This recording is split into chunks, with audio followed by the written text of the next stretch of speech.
आजकल सब्जी के भी दाम बहुत बढ़ गए हैं। दादू, और मेरा चॉकलेट? अरे मेरे बेटे, वो मैं कैसे भूल सकता हूँ। ये लो चॉकलेट। थैंक यू दादू। कितने रुपए की सब्जी हुई? मैंने आपको 200 रुपए दिए थे, आपने हिसाब नहीं दिया। 180 रुपए की हुई बहू। बाकी के 20 रुपए। बाकी के 20 रुपए? वो 10 रुपए की आयरन के लिए चॉकलेट ले ली और 10 रुपए की चाय पी ली। इस तरह से फालतू खर्च मत किया कीजिए। फालतू खर्च? कौन सा? आर्यन की चॉकलेट या मेरी चाय? ये तुम कैसी बातें कर रही हो बहू? बस मुझे जो कहना था तो कह दिया। आगे से ध्यान रखिएगा। आपको जो सामान लाने के लिए कहा गया वही लाइएगा। साफ साफ क्यों नहीं कहती बहू? मेरा चाय पीना तुम्हारी नजरों में खटक रहा है। इंसान की नींद रह जाती है। बस यही है, इतना जल्दी समझ किया जाए। क्या बात है अंजलि, तुम इतने गुस्से में क्यों हो? मुझसे क्या पूछते हो? अपने पिता से ही पूछ लो। क्या हुआ पिताजी? अपन बहू ने सब्जी लाने के लिए पैसे दिए थे, उसमें से 10 रुपए की चाय पी ली। बस इसी बात से बहस कर रही है। बात चाय की नहीं, बात हिसाब की है। अब तुम ही बताओ, क्या हिसाब रखना गलत है? बाबूजी, अंजलि ने हिसाब ही कमाना है, इसमें इतनी बड़ी बात क्या हो गई? वैसे जिंदगी में हर चीज का हिसाब रखना जरूरी होता है। क्या कहा? हाँ, जिंदगी में हर चीज का हिसाब रखना जरूरी होता है। काश ये बात मैं पहले जान लेता। और तुझे जो पाल पोस कर बड़ा किया उसका भी हिसाब रखता। बाबूजी, आप बिल्कुल सही आ गए हैं। आपसे तो कुछ कहना ही बेकार है। चलो अंजलि, अंदर चलो।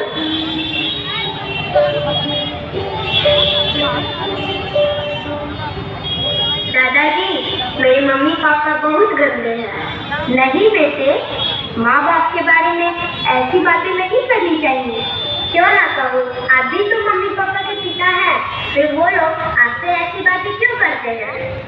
सब अपने अपने कर्म है बेटे, जो जैसा करेगा वैसा ही भरेगा। अब चलो, मैं तुम्हें स्कूल छोड़ूं। हाँ चलिए।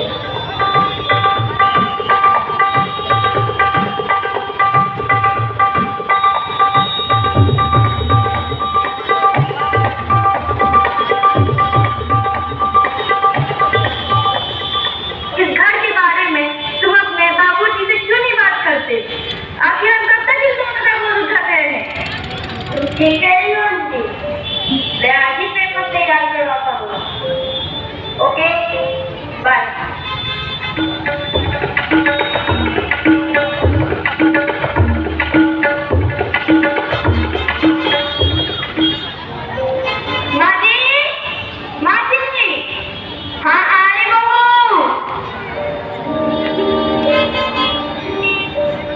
तुमने मुझे बुलाया? हाँ, ये सब्जी दिखाई नहीं दे रही आपको? ले दिए यहाँ से। हाँ बहू, अभी ले जाती हूँ। आलू अच्छे तरह से धो लीजिएगा, एक काम भी ढंग से नहीं होता।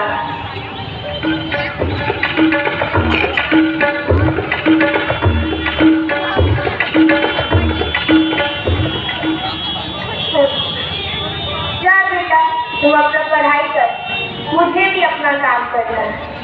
रुकिए दादाजी, ये लीजिए। ये क्या है? Invitation card. कल मेरे स्कूल में फंक्शन है, आपको भी चलना होगा। हाँ बेटा, तुम्हारा प्रोग्राम हो और मैं ना आऊं? भला ऐसा हो सकता है? मैं जरूर आऊंगा।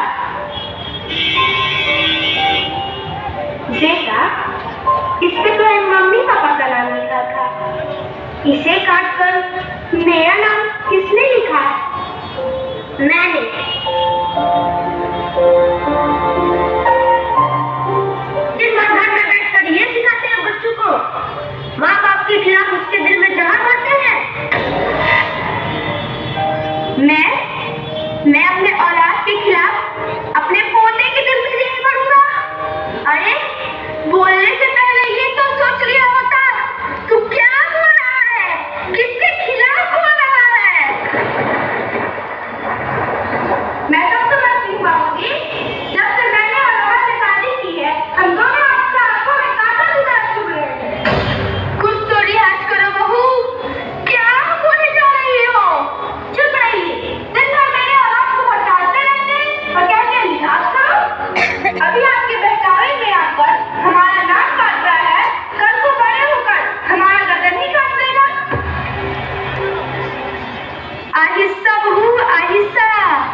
उससे से मेरा नाम काट कर अपने मम्मी पापा का नाम लिखो।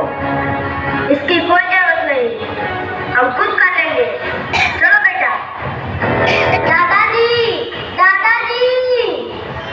हे भगवान, तूने किस चौराहे पर लाकर मुझे खड़ा कर दिया, जहाँ एक तरफ मेरी नालायक औलाद और दूसरी तरफ उसी का बेटा जो मुझसे बेइंतहा प्यार करता है। निगाहों में पानी, दिलों में दुआएं, निगाहों में पानी, जन्म देने वालों की यही है कहानी, यही है कहानी। दिलों में दुआएं, निगाहों में पानी, जन्म देने वालों की यही।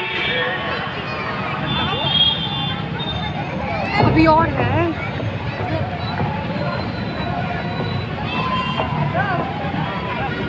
क्या हुआ, परेशान दिख रहे हो आप? हाँ अंजलि, मैं आर्यन के बारे में सोच रहा हूँ।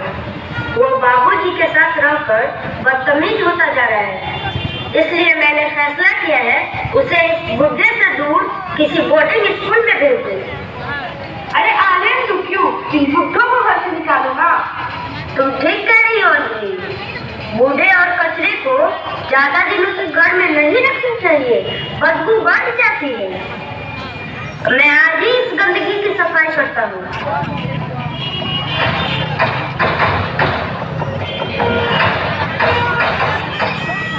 कहाँ गई थी मासी?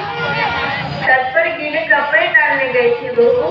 कपड़े अच्छे से साफ की हो ना? पिछली बार की तरह दाग तो नहीं छोड़ी हो? नहीं नहीं बहू, बिल्कुल अच्छी तरह से साफ कर दी। अच्छा अच्छा, ठीक है। सुनिए, आज मेरी मम्मी आने वाली है, तो घर को अच्छे से साफ कर दीजिएगा और खाने में हाँ, खीर और पनीर की सब्जी बना दीजिएगा। हाँ ठीक है बहू।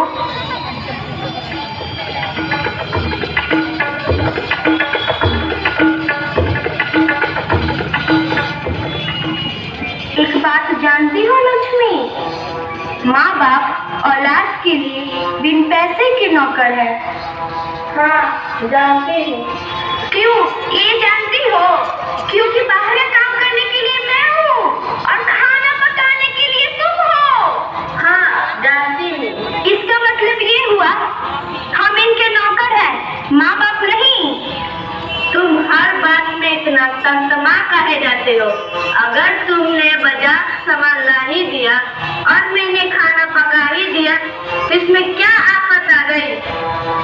आखिर हमारा भी तो घर है।